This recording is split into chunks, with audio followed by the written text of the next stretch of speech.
Let's get straight to it. 2015 Toyota Corolla. Today we are changing the passenger side front strut, and this is what it looks like.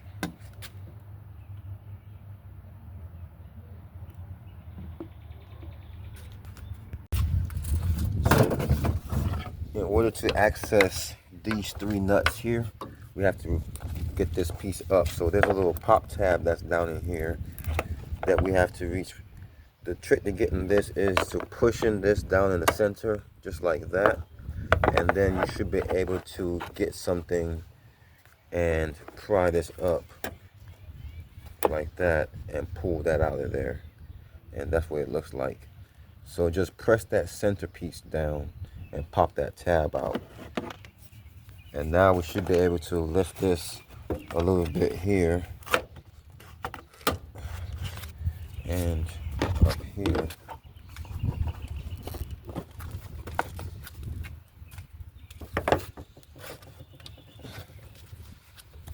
So now we have enough space to get down and get those nuts off there. All right, so once you get this up and loose, there's a 10mm screw there, or bolt there, that I already got taken out. So I'm gonna finish getting that out. But once that's out, then this little piece right above these two nuts there, you could move around more by getting that out. But we don't want to get that whole piece. We're not trying to remove this whole piece because that's just too much work. So we're gonna just use a wrench and turn these to their loose and see if we can get these off by hand later. I have the car in the air so I can get the wheel off, and I have my jack stand set up. Now the tire won't spin because it's front wheel drive, but if you're not using the impact, then I would loosen these while it's on the ground a little bit. Then after you get them a little bit loose, then raise it in the air and finish getting it off. Unless you're using the impact, then it doesn't really matter. Okay, so we have the wheel off and we can see what needs to be done. The main two bolts that need to be taken off, there's a nut here and a nut here to be removed. Then these two bolts can be punched out. And there's a part here that nut basically holds your sway bar link. So we take this nut off here, and there's something behind that, so we won't be able to push that out. So once we get this loose, we'll be able to remove the sway bar link. So we can get the nut off, but we'll be able to remove the sway bar link later. There's also some little tabs you need to pull out that holds these small lines here. And there's a couple, there's a 10mm, I think this looks like a maybe a 14mm here, 13 or 14 to get this off. Let's see. And so far that seems to be it down here at the bottom, and then of course the three nuts up top. So we'll start by removing this piece here. So this one ended up being a 14mm, or you can also use a 9/16 to get that loose or get that out. So once that is out, so now these lines are freed up. This one here you can push up and take off. So now nothing is being held up on here anymore. So it's just this piece here.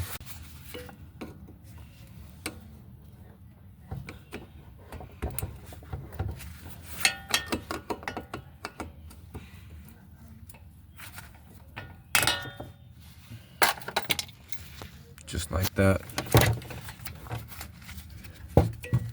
Okay, so now we're gonna attack this here.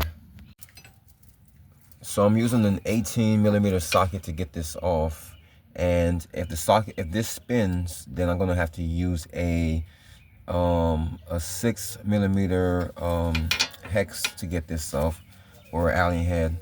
So I have this 6mm Allen head here. So if this spins, I'm gonna have to put this in here and use an 18mm wrench to get that nut to spin off. But I'm gonna go ahead and try to use the socket first and see if that works.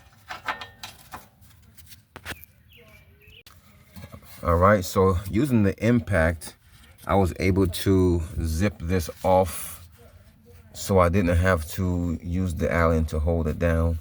But if you don't use the impact, there's probably a chance it might spin. So, but we got this off now and we can just leave that alone and come back to it later. So this is my setup for getting this off. I have a 22mm on this side to hold it from spinning. And I have my impact on this side. I had to turn my wheel slightly to the left in order to get my impact to get in there. So now I can go ahead and get this off.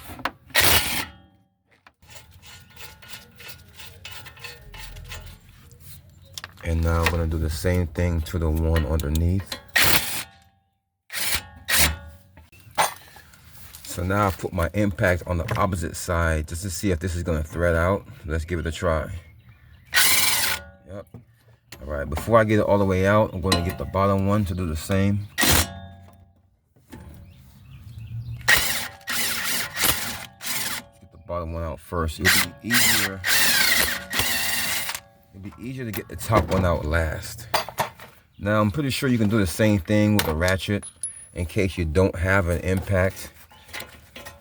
So now we're going to get the top one out just like that. Now you can see what we have. Just go ahead and give this a little yank, see if it will come out. And there it is. All right, so now it's free. You can see it spinning. So the only thing holding this in now are the 3 bolts up top.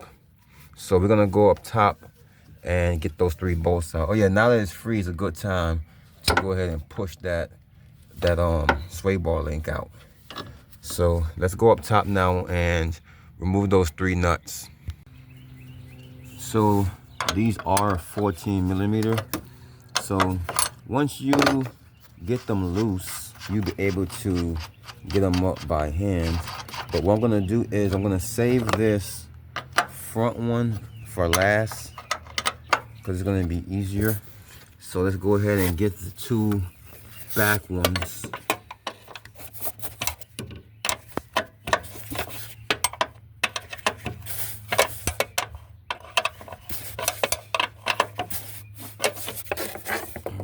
So that one's turning, but it's turning slowly. And let's work on this one here. Let's make sure everything turns. There we go. So that one there is turning as well. So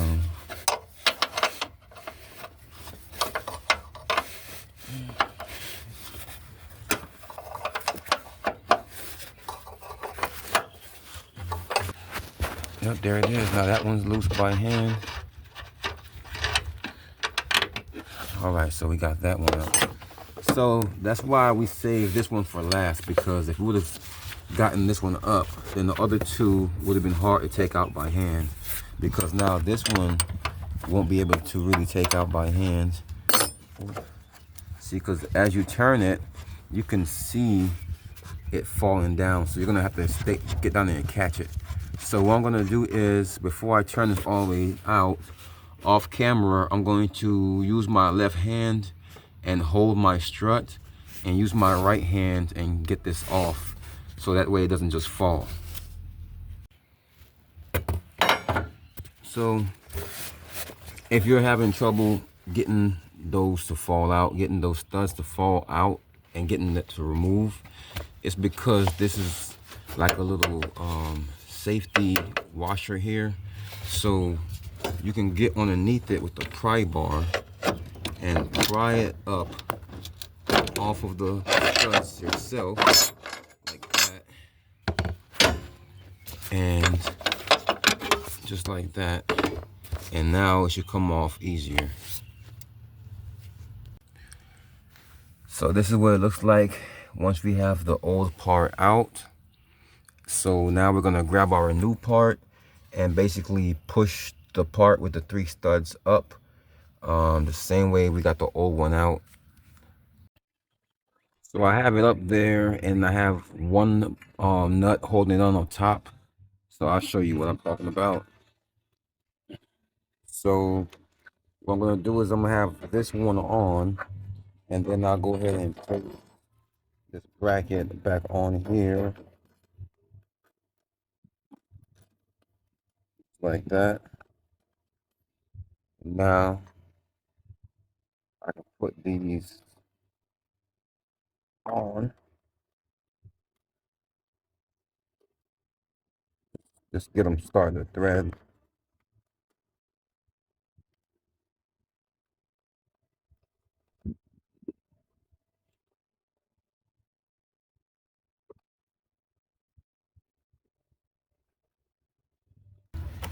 Okay, so now that I have these two holding it on, I can go ahead and take this one off now. All right, so as soon as I took it off, this piece here, this bracket sat flush and down in place. Now, if I push from underneath, I can get that stud lift back up, and now I can put that third and final nut back on there. So I have all three of these all the way tight. Now I can go ahead and put this 10mm bolt right back over here. And I'm gonna go ahead and get that tightened down. So I put this plastic flap back down, and I put my grommet back in there, so that's not coming back out. Now that the top is all the way secure, we can focus on the bottom. So the first thing we're gonna do is get this sway bar link back in place before we tighten everything back down. So I'm gonna work this sway bar link back in. I'm trying to do it with one hand. All right, so now I'm gonna get that nut back on here and tighten it down. And again, if you don't have an impact and this thing starts to spin, you can always use your Allen head socket or tool to hold this from moving, and then you'll be able to get that on there. Now that's nice and tight, nice and secure. So now we can go ahead and push this spindle back into here and line up these holes and slide our two bolts in to hold it in place. Be certain that all your lines are on the right side before putting this on. Otherwise, you have to take it back off to get these on this side.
All right, so now I can go ahead and get these lines and stuff back on here.